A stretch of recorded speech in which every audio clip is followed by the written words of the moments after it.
Welcome back, everybody. Holiday Doc here, and this is StarCraft 2, first of its kind on my channel, and I cannot say enough good things about this game. Now, what we originally had planned with this specific game was to do a dual live comm.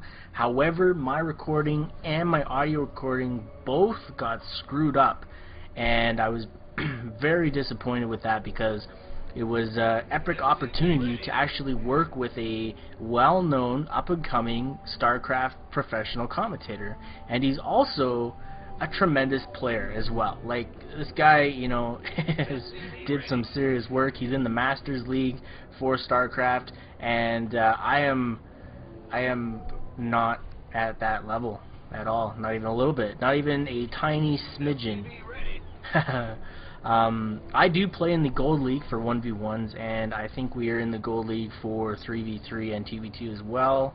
Not 100% sure, but you know, being a part of Quantic has led me to a lot of new opportunities. I love StarCraft. I've said it a lot, and they've acquired like a ton of professional StarCraft players as well as professional commentators. So it's going to give me an opportunity to kind of branch out and see what these other giant esport games are all about. Now, I guess if you're a newcomer to the RTS series, RTS being real-time strategy, it is all about consistent movement and always keeping things moving. And in StarCraft terms, it's called actions per minute. So I guess we'll start off this commentary with, you know, what I've learned so far being back on this game. Now, when it first came out, I went hard for a couple weeks. I was in Platinum, and I was just about to break out of Platinum into the next highest league at that time. And then they rearranged the leagues. It got a little bit different, and I quit playing this game to pursue a more active involvement with the Call of Duty competitive community. So when that happened, I had to really step on the brakes with StarCraft, and not having any connections with people, it kind of gets boring playing 1v1. So, you know, if I'm not in it to be a professional player, it's something I didn't really feel like I needed to dedicate a tremendous amount of time to. However, you know, with myself not playing as much lately, I just can't get myself away from this game. So, you know, let's start branching out to people and, you know, showing them exactly what this game is all about. Now, a real-time strategy is about a lot about tactics and strategy, you know, different build types, build orders, and it comes down to timing and constant connectivity with yourself and your partner, working in tandem to create a solid force. Now, every unit that you make has a counter unit, and the whole objective is to be able to counter that unit, either with more units or with the appropriate counter to that unit. So, for instance, Zealots and Stalkers, like Axel has been telling me, the perfect Terran counterpart to that unit is the Marauder, and Marauders are built in the barracks. And really simple terms, you know, basically we've got the command center, which we're looking at right now, and all the SCVs, all those little dudes, are collecting the minerals needed in order to have an economy, and you're going to use that economy to now build your force and everything like that. So when you think in terms of that, you also have to increase your economy as quick as possible. You want to build enough SCVs or gatherer units without oversaturating the mineral line. You know, you don't want to have too many so that you have too many guys not doing anything at any specific time, but you also want to, you know, make sure that you have enough units so that you're getting the maximum potential out of that place. Now, what I've been told is, you know, 25 units per mineral line. So if you have two bases, you're almost going to have about 50 worker units, and you're going to have to work with those units, and then, you know, you're going to have a fantastic economy. So once I've built my two barracks, which is like the ground level troop destination or building, then you're going to work your way up. Now, the next on my list of to-dos is to build a factory. And with a factory, I start building a starport. Now, the factory I build is not really to use it as a factory, but what I like to do to get a head start on what I do need is the secondary building beside it. Now, a little tip that I've learned from a lot of other people is to, you know, build units and build structures that you can lift off and then replace them. So what I do here is I lift off my factory when my starport is done, and I put it on top of the reactor. Now, the reactor allows me to build twice as many units twice as quick. Or sorry, 2 units at the same time. So essentially you're getting double the amount of units for the same amount of time it would take to do one.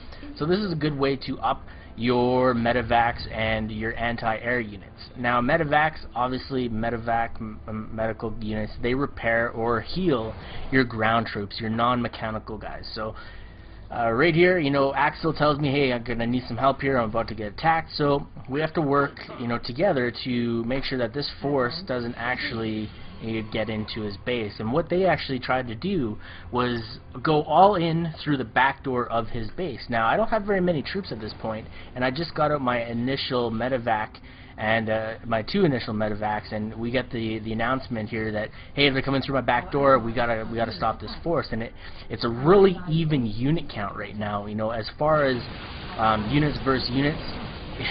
they're coming in here with like all down, they're putting all their money into this one battle, it seems. So I send over everything I got, but when you're attacking, one thing I've noticed is anytime I go to attack, I always forget to do everything back in my base. And this is where the professional players and, you know, the amateur players are really separated. The guys that have macroed or, you know, set hotkeys for their units back and forth so you can easily switch, and this is going to really, you know, give you a much higher chance of, you know, winning and keeping your actions per minute up, as well as continuously making your forces that are needed to continuously support your actions on the field. So yeah, that's one thing I'm definitely struggling with is, one, you know, I can build the units, but I can't, you know, keep building units, go and attack properly and then move back and forth. I get kind of confused, or not confused, but I get a little mixed up, and I have a really hard time, you know, keeping up and on board with everything. So right now, not only do I need SCVs, but I need to continue making my medevacs, I need 2 more barracks, and I need a second base to all go down in the next 2 minutes here to kind of make this a lasting push into the second part of this game. Now Axel was telling me that, you know, they've sent in pretty much their entire force and they've lost them. That means that they've dedicated a lot of resources and a lot of utility, everything they've put in already, they've already failed with it. So now it's our turn to kind of go on the counter attack.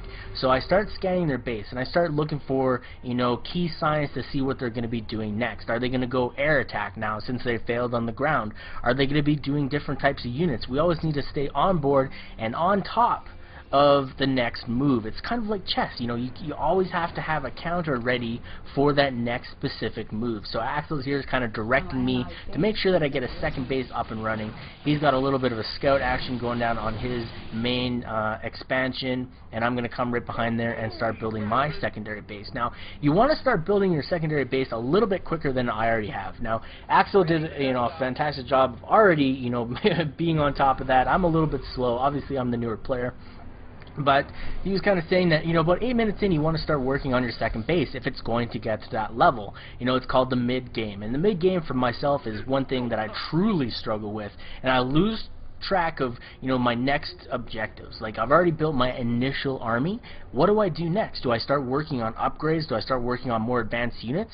And this is kind of where I get a little bit lost. So, you know, with Terran, it's kind of like the easiest race to really just dwell in, or, you know, get into and start learning. So for me right now, I'm going to just work on building my supply depots, get my initial or more initial medevacs, because we are going up against a much stronger individual unit the Protoss has. So you want to be able to back up your lot squishier targets with some medevacs to keep them alive a little bit longer. And you know, the medevacs are crucial to Terran's success. You need them, and I think I went a little bit overboard with the amount of medevacs I had there, but that's going to prove kind of handy, as you're going to see here in the next couple minutes. So one thing that Terran really likes to do as well is start to, you know, cheese, or late game cheese, mid game cheese, where basically you take all your troops, you load them into all your medevacs, and then you fly behind the enemy's initial main base defenses, and you drop in on their mineral line, their or any strategic place that you can get in there, and drop your units down without being attacked first. Now this is detrimental to a base and the success of your game, because if you got a whole army, or the army size that I have here, and if they go all the way behind your defenses, your forward defenses are already in the middle of the map, and my army's all the way in behind your map, you're not going to be able to do or get there in a defensive spot and fend off that attack in a good enough fashion, or quick enough to really make it easily to get away, is kind of what I'm saying. So you're going to get stuck, and it's really difficult. You know, Terran units like to do it a lot, and it's definitely one thing that I exploit quite a bit when I play against player versus player. So after I get a couple more units, I'm going to start loading them all into these medevacs. Now it's really crucial that you don't end up getting attacked while you have all your units in the medevacs, because if your units get shot down while they're in there, they all die. So you're losing a lot of resources and a lot of army or our units, and it's terrible. It's happened to me quite a bit where I've just kind of blindly sent them in a direction towards where I want to drop and not really checked them on them along the way, and here they are just getting attacked by anti-air units, and my whole army of like 80 to 100 units is dead, done. And it's definitely one thing you got to worry about. So I have a heavy composition of Marauders. Now Marauders are really, really good against the Protoss ground units. They not only slow them down with their concussive shot, but they're a heavier unit. They don't die nearly as easy, and it's a really hard force to go against, especially with the amount of medevacs that I've already attained here. And then we get scanned, which is not very good. They assume that we got an army, but they don't realize that I'm about to load them all into my what's it called, in my medevacs, and kind of do the drop. So oh, sorry, the second scan there was me looking for their observers, and the Protoss have a unit. It's a stealth unit, air stealth, that can fly over undetected, and they use that to scout you throughout the middle part of the game. Now you can combat that as a Terran unit with either scans like I just did, or the turret bays, and I think the science vessel has something that can detect stealth units. I'm not 100% sure on that one, but I do believe we Terran units have the ability to seek out stealth units or stealth